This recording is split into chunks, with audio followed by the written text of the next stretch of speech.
بك أستجير بك أستجير ومن يجير سواك فأجر ضعيفا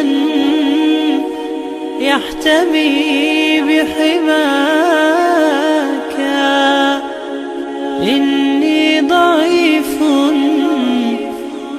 إني ضعيف أستعين على قوى ذنبي ومعصيتي ببعض قواك أذنبت يا ربي وآذتني ذنوب ما لها من غافر إلاك دنياي غرتني وعفوك غرني ما حيلتي في هذه أو ذاك لو أن قلبي شك لم يكن مؤمنا بكريم عفوك ما غوى وعصاك.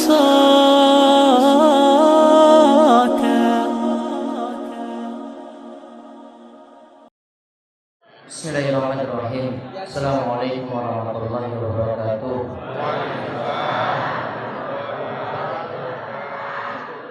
Innal hamdalillah nahmaduhu wa nasta'inuhu wa nastaghfiruh wa na'udzu billahi min shururi anfusina wa min sayyiati a'malina.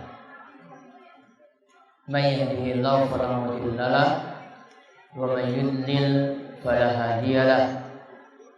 Wa asyhadu an la ilaha illallah wahdahu la syarika lahu wa asyhadu anna Muhammadan abduhu wa rasuluh. Allahumma salli ala nabiyyina Muhammad wa ala alihi wa man tabi'ahum bi ihsanin ila yaumiddin. Allahumma aslih lana dinana alladhi huwa ismatu amrina wa aslih dunyana allati fiha ma'ashuna wa aslih akhiratana allati fiha ma'aduna waj'alil hayata ziyadatan lana fi kulli khair waj'alil mauta rahatan lana min kulli syarr. Segala puji bagi Allah Subhanahu wa taala yang telah memberikan kita petunjuk dan hidayah. Tidak ada yang dapat memberikan petunjuk selain Allah Subhanahu wa taala. Jika Allah memberikan petunjuk, maka tidak ada yang bisa menyesatkan, dan jika Allah menyesatkan seorang, maka tidak ada yang dapat memberikan petunjuk padanya. Mungkin kita termasuk di antara hamba Allah Subhanahu wa taala yang senantiasa mendapatkan taufik, ilmu, beramal soleh, dipanjangkan umur dalam ketaatan, diberi sehat, diberi rezeki yang berberkah, dan menjadi Allah Subhanahu wa taala menjauhkan kita sekalian dari berbagai macam musibah. Salawat dan salam semoga tercurah pada junjungan kita Nabi besar Nabi Muhammad sallallahu alaihi wasallam, pada para sahabat, para tabi'in, serta para ulama yang telah memberikan kepada kita contoh yang baik dalam kita itu beragama. Alhamdulillah, sekarang yang kita bahas surat Yasin ayat 69 sampai 70. Yasinane itu kita kaji tafsir. Karena kalau cuma maca Yasin saja, jenengan itu belum tentu paham. Betul apa mboten? Ya, kalau cuma maca tok, ya cuma lewat begitu saja. Padahal Yasin itu Masya Allah, kandungannya itu luar biasa. Iman bisa jadi benar karena kaji surat Yasin. Keyakinan pada hari kiamat juga bisa benar karena kaji surat Yasin. Nah, sekarang judulnya Al-Quran itu untuk orang hidup dan untuk orang yang hatinya hidup. Sekarang baca ayat 69 sampai 70. أعوذ بالله من الشيطان الرجيم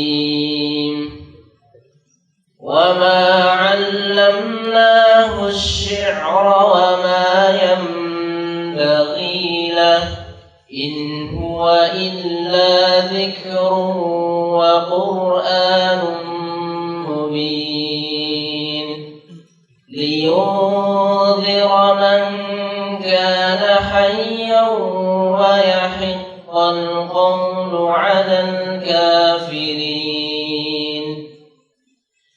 Dan kami tidak mengajarkan syair kepadanya Muhammad, dan bersyair itu tidaklah pantas baginya. Al-Quran itu tidak lain hanyalah pelajaran dan kitab yang jelas, agar dia Muhammad memberi peringatan kepada orang-orang yang hidup hatinya, dan agar pasti ketetapan azab terhadap orang-orang kafir. Baik. Inti dari dua ayat ini, Al-Quran itu bukan syair. Al-Quran itu kalamullah, wahyu suci saking Allah Subhanahu wa taala. Bukan seperti kata orang-orang jahiliyah Al-Quran itu adalah syair atau Al-Quran itu adalah perkataan para dukun.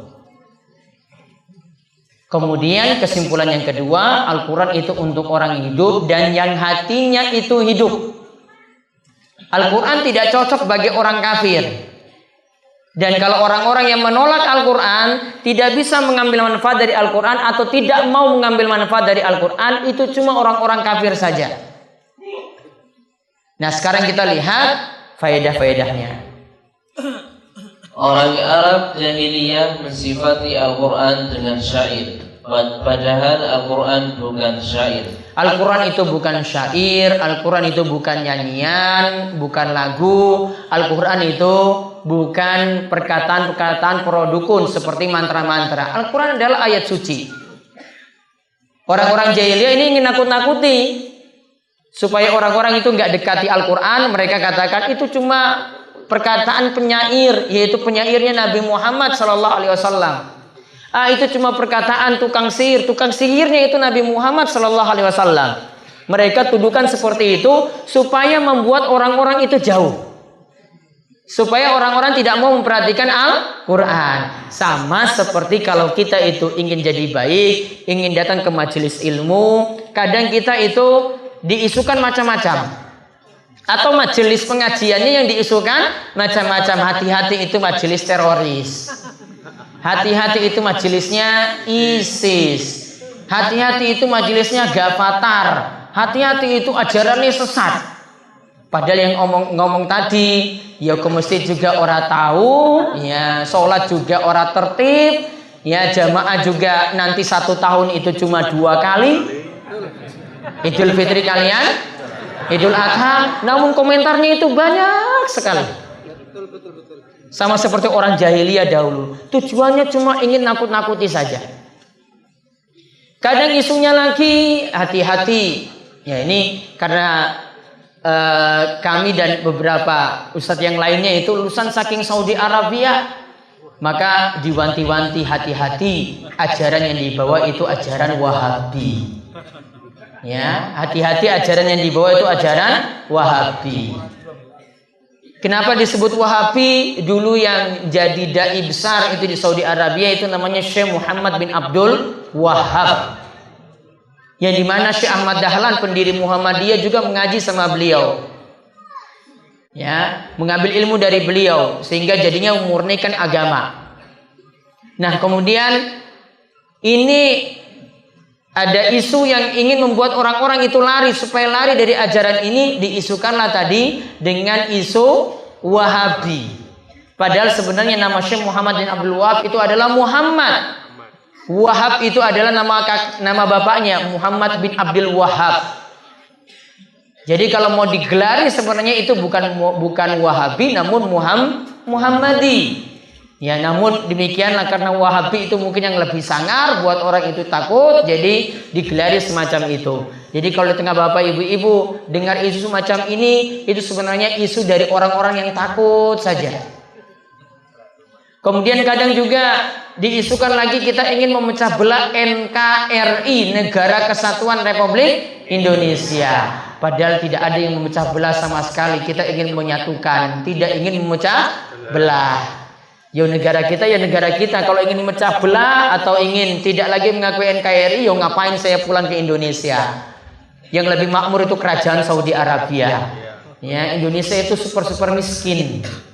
Nggak kayak seperti Saudi Arabia. Kalau memang kita nggak suka NKRI, ya sudah, nggak tinggal lagi di Indonesia, apalagi tinggalnya di Gunung Kidul. Ya, mendingan tinggalnya itu di Arab makmur. Wong di sana saja sekolah orang bayar, malah dibayar. Bensin saja harganya seperti aqua botol aqua. Terus masuk rumah sakit saja juga nggak bayar. Ya, masuk rumah sakit orang bayar. Kene sekolah bayar. Ya, terus untuk rumah sakit bayar. Ya, jarang ada yang gratis kan? Mau pakai BPJS saja nunggunya ngantrinya lama, ya nggak bisa cepat, iya tak? Iya, padahal itu katanya jaminan kesehatan. Ya, namun tetap juga nunggunya lama. Di sini mau pakai jalan tolnya itu bayar. Di Arab sana jalan tolnya itu nggak bayar, gratis. Di Jakarta itu jalan tol wes bayar, malah jalan tolnya juga kena macet. Sama. Ya, sama seperti jalan umum. Di Arab itu bebas hambatan. Ya, jadi kita juga cinta NKRI, makanya kembali ke Negara Kesatuan Republik Indonesia. Ingin memakmurkan Indonesia juga, ingin menyejahterakan juga negara ini, sehingga pulang untuk membangun tanah air. Terus yang kedua, orang Arab jahiliyah menuduh Rasulullah sallallahu alaihi wasallam sebagai penyair, padahal derajat kenabian sangat jauh dari penyair. Jadi Nabi itu lebih tinggi dari penyair. Dan ini juga tanda bahwasanya hati-hati kalau punya profesi yang bermasalah. Kalau penyair di sini tidak pakai alat musik. Ya, penyair cuma penyair saja. Namun Al-Quran tidak seperti itu. Al-Quran itu adalah kalamullah, lantunannya itu adalah bagus dan selalu bisa meresap itu dalam hati. Ada di sini. Kalau ingatkan, hati-hati dengan profesi kalau menjadi seorang penyanyi. Apalagi penyanyi yang mengumbar syahwat. Ya, penyanyi yang mengumbar syahwat, yang mengumbar hawa nafsu. Yang laki-laki itu pengen nyawer. Iya, itu istilah nyawer ya, betul ya? Betul, Bapak? Betul. Kalau pas campur sari apa istilahnya? Nyawer. Nyawer ya? Apa maksud nyawer itu apa maksudnya? Nyenggol terus. Kalau sudah kasih uang terus marem gitu aja. Ya Allah. Ini dampak buruk kalau bapak hadiri joget-joget kayak gitu lah ibu. Patut diingatkan. Sudah lirik-lirik kayak gitu, nyawer lagi, istrinya dikasih duit sedikit untuk nyawer tadi duitnya banyak, iya kan? Main lempar saja itu, 100.000, 200.000. Istrinya saja dengan istri super pelit. Namun untuk yang bukan apa-apanya dia coba, iya kan? Bukan apa-apanya dia, nggak punya hubungan apa-apa, nggak ada hubungan spesial juga. Namun nyawer nanti kasih duitnya banyak. Dengan istri yang punya hubungan istimewa, punya hubungan yang sah, malah super pelit. Baik, kemudian yang ketiga. Yang ketiga, maksud Al-Quran? Maksud Al-Quran adalah zikir, ada 3 makna. Jadi Al-Quran di dalam ayat ini disebut zikrun. Maknanya itu ada 3. 1. Al-Quran adalah peringatan dan berisi nasihat. Al-Quran niku peringatan, wonten peringatan, ujangan, nasihat, kadang saking hukum, kadang saking kisah, kadang dengan menyebut atau mengagungkan Allah Subhanahu wa taala. Tanda Allah itu agung, tanda Allah itu punya kebesaran. Makanya bapak dan ibu-ibu kalau baca Al-Quran, di beberapa kata Allah itu digantikan dengan kalimat nahnu, digantikan dengan kalimat kami. Inna nahnu nazzalna zikra wa inna lahu lahafizun. Kami yang menurunkan Al-Quran dan kami yang jaga Al-Quran. Padahal Allah itu Esa. Namun digantikan dengan kami. Ini kata para ulama, kata jamak, kata plural di sini bukan maksudnya Allah itu berbilang. Allah itu lebih dari satu, bukan. Namun maksudnya adalah Allah itu menyebut dengan nahnu untuk menyebutkan keagungan atau kebesaran Allah Subhanahu wa taala. Kita bisa renungkan langsung, oh, nasihat di sini berarti menunjukkan bahwasanya Allah itu maha besar, Allah itu maha agung. Saya tidak boleh berbuat syirik pada Allah. Saya harus mentauhidkan Allah, saya harus mengesahkan Allah. Saya tidak boleh bergantung pada jimat-jimat. Saya tidak boleh bergantung kepada pengasihan. Saya tidak boleh bergantung pada pesugihan. Saya tidak boleh bergantung pada raja-raja. Ngerti ini Ibu? Jimat-jimat kayak tadi itu ngerti? Ada yang masih pakai susuk untuk mikat laki-laki? Ada. Atau bapak-bapak yang pakai? Ada juga ada pelet yang berupa minyak wangi juga. Dia pakai kemudian membuat ibu-ibu itu ada yang tertarik pada laki-laki tersebut. Ini bagian dari sihir. Ini dilarang dalam agama kita. Apalagi itu nanti bentuknya itu bentuk pengagungan kepada jin, bentuk pengagungan kepada setan, bukan mengagungkan Allah Subhanahu wa taala. Seorang muslim harus menjauhi seperti ini. Kemudian Al-Quran yang kedua sebagai zikir lagi. Al-Quran adalah bentuk zikir yang paling utama. Jadi kalau mau ditanya bentuk zikir yang paling utama itu apa? Baca Al-Quran. Daripada panjenengan itu moco zikir la ilaha illallah semalam suntuk, lebih bagus membaca Al-Quran. La ilaha illallah bagus, namun sebenarnya la ilaha illallah itu tidak cukup hanya di lisan saja. Kata Nabi SAW, Inna Allah harrama 'alan nari man qala la ilaha illallah yubtagha bihi wajh Allah. Allah itu mengharamkan bagi neraka untuk menyentuh orang yang mengucapkan la ilaha illallah. Dengan kalimat ini dia mengharap wajah Allah Subhanahu wa taala. Kalimat yang terakhir ini menunjukkan tidak cukup zikir la ilaha illallah cuma di lisan. Direnungkan itu lebih bagus. Orang yang baca zikir la ilallah, konsekuensi yang paling besar, dia harus menjalankan seperti yang Nabi SAW jalankan. Karena konsekuensi ini tidak mungkin dijalankan oleh orang musyrik. Contoh dulu, paman Nabi SAW namanya Abu Thalib. Paman Nabi namanya Abu Thalib. Abu Thalib bin Abdul Muttalib. Saat dia meninggal dunia, mau menjelang syakaratul maut, Nabi SAW itu katakan padanya, wahai pamanku, kul la ilaha illallah kalimatan uhajju laka biha indallah. Wahai pamanku yang aku cintai, ucapkanlah kalimat la ilaha illallah.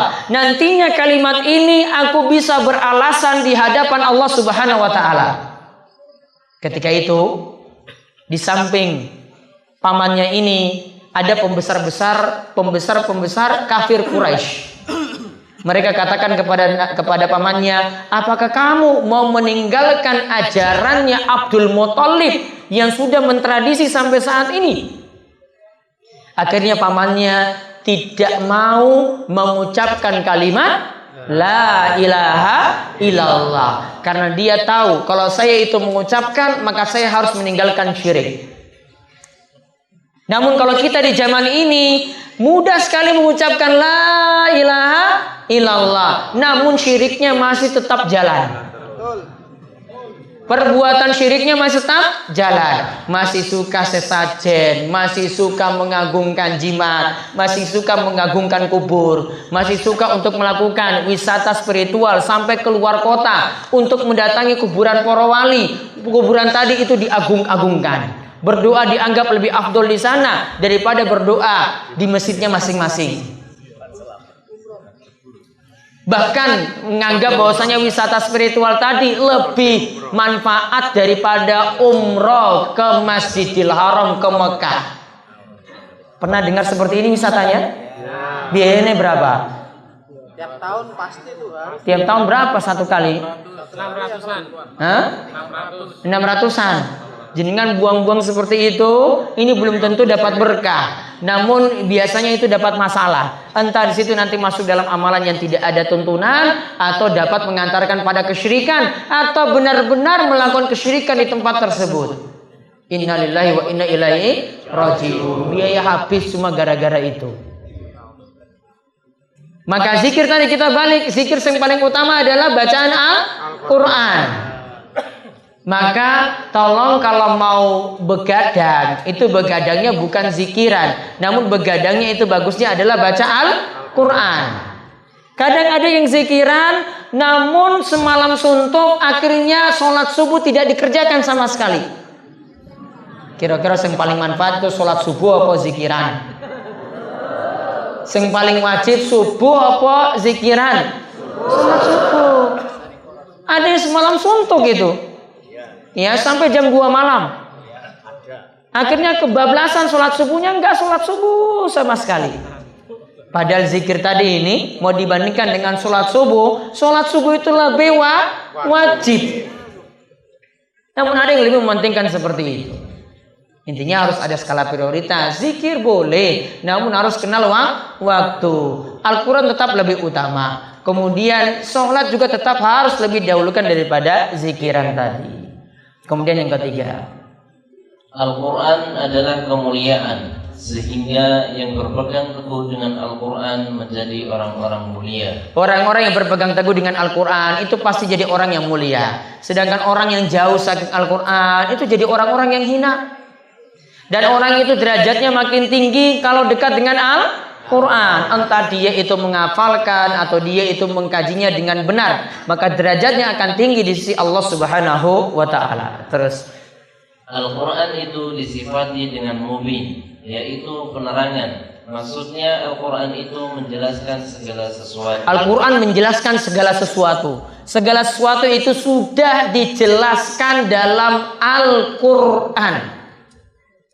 Namun lihat lanjutannya. Sehingga apa saja yang dibutuhkan manusia dijelaskan dalam Al-Quran, baik dengan penjelasan yang tegas atau sharih, yang tampak jelas, isyarat, atau penjelasan yang sifatnya umum. Penjelasannya kadang umum, penjelasannya kadang dengan dalil khusus, seperti misalnya tata cara wudhu. Nanti bisa lihat tata cara wudhu dijelaskan dalam surat Al-Ma'idah ayat 6. Puasa disebutkan dari surat Al-Baqarah 183 sampai 187.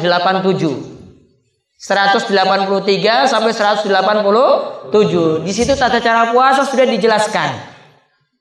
Ada yang dijelaskan rinci, ada yang dijelaskan cuma umum saja, tidak dijelaskan detail.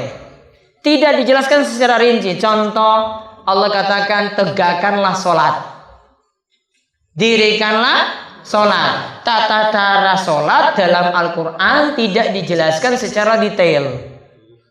Rincinya itu ada dalam sunnah, ada dalam hadis-hadis Nabi kita Muhammad SAW. Sehingga Al-Quran membutuhkan hadis. Walaupun nanti hadis itu bisa berdiri sendiri, namun tetap Al-Quran itu nanti membutuhkan hadis. Kemudian yang kelima, Al-Quran itu sebagai peringatan untuk hati yang hidup. Jadi kalau hatinya hidup itu bisa menerima Al-Quran. Kalau orang itu sulit menerima Al-Quran atau menolak Al-Quran, tanda-tanda hatinya itu mati. Bukan hati yang hidup. Terus, bisa juga maksudnya Al-Quran sebagai peringatan untuk setiap orang yang hidup di muka bumi. kata Ibnu Katsir, maknanya juga Al-Quran itu peringatan untuk orang hidup. Ya, peringatan untuk orang hidup, bukan untuk orang mati. Al-Quran itu bukan peringatan untuk orang mati. Yang bisa ngambil manfaat cuma orang-orang yang hidup. Maka Imam Syafi'i, begitu juga murid-muridnya, di antaranya Ibnu Katsir, itu menyatakan bahwasanya ketika membahas tentang ayat wa alaysa lil insani illa ma sa'a, manusia itu tidaklah mendapatkan kecuali apa yang dia usahakan ketika hidup. Kemudian dibahas ketika itu oleh ulama Syafi'iyah, bagaimana hukum membacakan Al-Quran untuk orang yang meninggal dunia, apakah sampai nantinya pada orang mati? Kata Imam Syafi'i, dinukil oleh Ibnu Katsir, mereka katakan membaca Al-Quran untuk orang mati itu tidak sampai.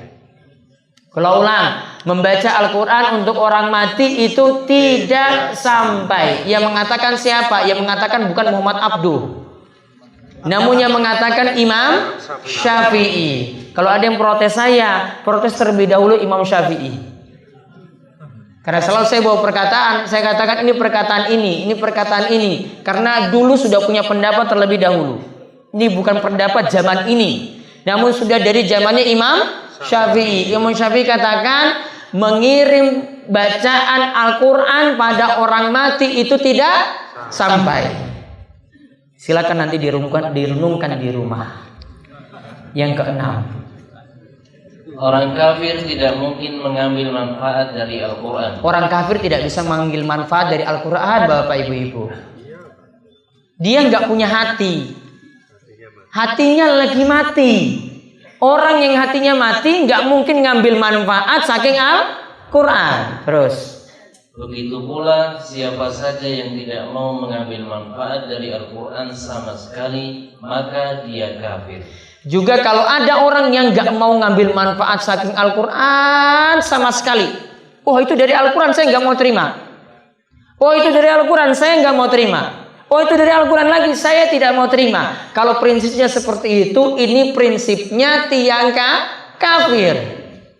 Terus, jika ada yang hanya mengambil sebagian Al-Quran dan menolak sebagian yang lain, berarti ada bagian kekafiran dalam dirinya. Kadang ada yang milah-milih, dipilah dulu. Oh ini cocok, saya ambil.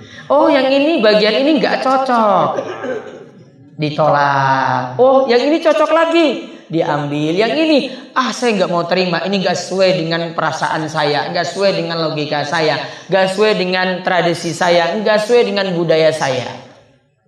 Dia terima sebagian, menolak sebagian. Kata para ulama, ya, dia berarti ada bagian kekafiran dalam dirinya.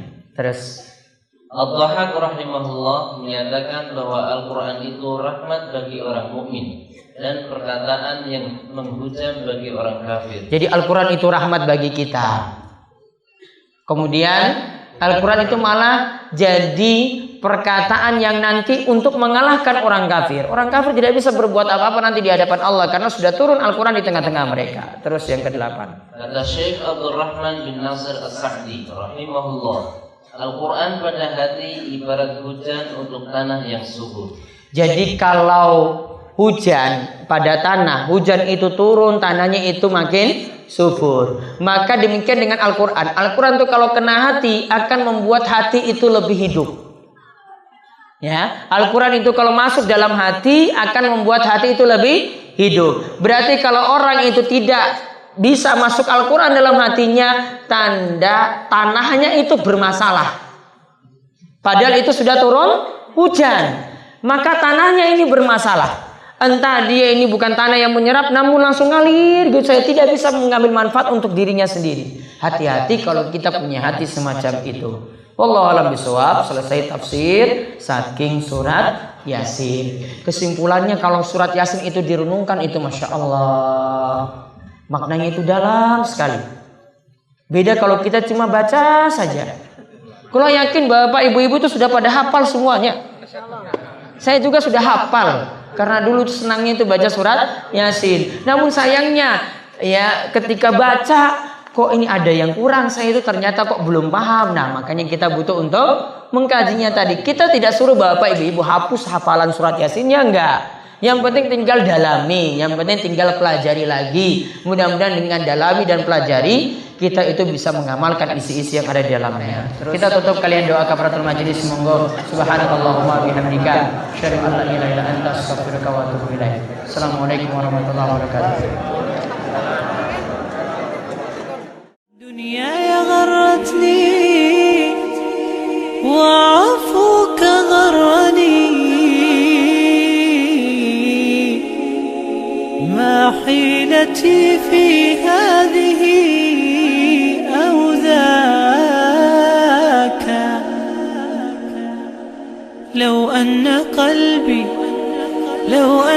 قلبي شك لم يكن مؤمنا بكريم عفوك ما غوى وعصى